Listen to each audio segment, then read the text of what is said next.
नमस्ते दोस्तों, जय हिंद। और आज के सीरीज में करंट अफेयर की आज की सीरीज में हम चर्चा करेंगे कुछ ऐसे शब्दों की जो हमारे सामने हमेशा हमें देखने को मिलता है और उसका अर्थ क्या होता है वो शॉर्ट फॉर्म जैसे और उसका फुल फॉर्म देखने का हम प्रयास करेंगे।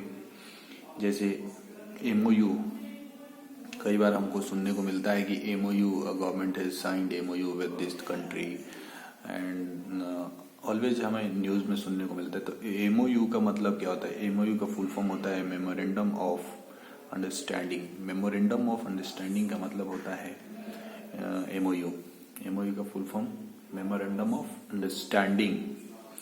और UPI, जैसे UPI बोलते हैं, UPI का मतलब होता है कि यूनिफाइड पेमेंट इंटरफेस। UPI का मतलब होता है unified payment interface, UPI, unified payment interface. फिर ऐसे ही और देखेंगे जैसे GPS को कई बार हम सुनते हैं GPS। तो GPS का मतलब होता है कि GPS करो, देखो जरा ये गाड़ी चीजें कहाँ हैं। तो उसका मतलब होता है कि GPS ना ग्लोबल पोजिशनिंग सिस्टम। GPS का मतलब होता है ग्लोबल पोजिशनिंग सिस्टम, GPS। और IPO बोलती गवर्नमेंट कंपनियां IPO लाने वाली हैं या ऐसा कुछ भी। IPO का भी चर्चा हम कई बार सुनते हैं। तो IPO का मतलब होता है इनिशियल पब्लिक ऑफरिंग। IPO का मतलब होता है इनिशियल पब्लिक ऑफरिंग। कोई भी कंपनी जब IPO लाती है तो उसको बोलते हैं कि इनिशियल पब्लिक ऑफरिंग कंपनी ने करा है। और सार्क कंट्री या सार्क का फुल फॉर्म क्या है?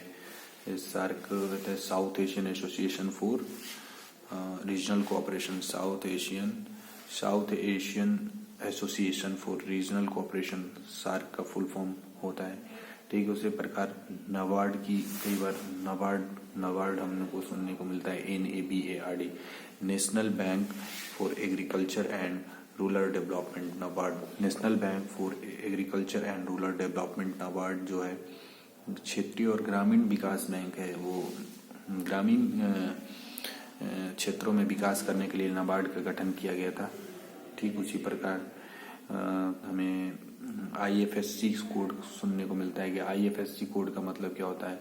The Indian financial system code को ही IFSC बोलते हैं। बैंक में जब भी हम जाएंगे तो बोलते हैं कि IFSC कोड भरो, तो उसका मतलब क्या होता है कि भारत ने, मतलब उसका फुल फॉर्म होता है कि इंडियन फाइनेंशियल सिस्टम कोड।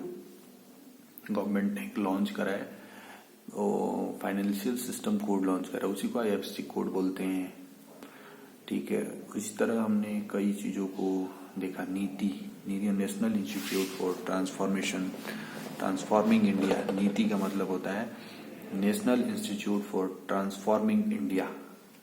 ठीक इसी प्रकार तमाम चीजों को हमने देखा कि महत्वपूर्ण जो शब्दावली हैं किस तरह से